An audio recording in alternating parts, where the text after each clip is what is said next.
लगातार 2 घंटे चली मूसलाधार बारिश ने पूरे शहर में तबाही मचा दी। इसी बीच नागपुर के कलमना पुलिस थाना हद के डिप्टी सिग्नल इलाके में बीती रात एक दर्दनाक हादसा हुआ है, जहां 19 वर्षीय युवक महेंद्र फटिंग की जमे पानी में फिसलकर गिरने से मौत हो गई। मिली जानकारी के मुताबिक महेंद्र काम से लौटकर घर जा रहा था। इसी दौरान निर्माण कार्य के लिए खोदे गए गड्ढे में उसकी मोटरसाइकिल फिसलकर गिर गई, जिससे उसके सिर में गंभीर चोट लगी।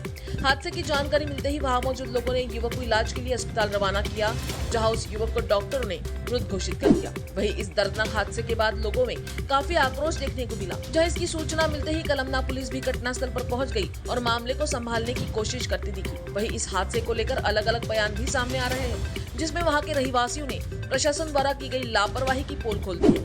आपको बता दें कि मृतक महेंद्र फटिंग पूर्व नगर सेविका सरिता कावरे का भांजा बताया जा रहा है। मी PSI सागर शिंदे, पोलीस स्टेशन लकडगंज। काल रात्री 10:30 वाजताच्या सुमारास पोलीस स्टेशनला माहिती मिळाली की एक इसम महेंद्र संतकुमार फटिंग वय 24 वर्ष, राहणार बाजार चौक, deputy signal police station Kalmana, हा स्मॉल फॅक्टरी एरियामध्ये बीडी आयर्न आणि स्टील कंपनीमध्ये काम करत होता। हा संध्याकाळी 8:30च्या सुमारास त्याच्या कंपनीचं काज संपवून घरी जात असताना काल भरपूर प्रमाणामध्ये या ठिकाणी पाऊस पडला होता। तर स्मॉल फॅक्टरी एरियामधून जेवढं काही पाणी येतं ते सगळं या नाल्यामध्ये वाहत असतं।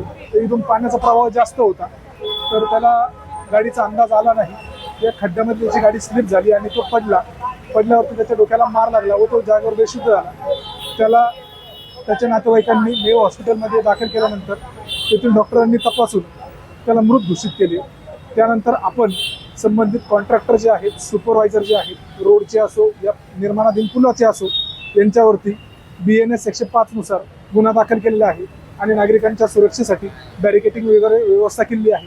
आणि NMC चे कॉन्ट्रॅक्टर आणि रोडचे कॉन्ट्रॅक्टर आणि सुपरवायझर जे आहेत त्यांच्याकडे या रोडचं आणि पुलाचं काम लवकरात लवकर पूर्ण करून जनतेच्या सेवेसाठी उपलब्ध करून द्यावं अशी आपण तुमच्याकडे मागणी केली आहे। लेकिन क्या आपको लगता है कि इस युवक की जान लापरवाही की बलि चढ़ी है?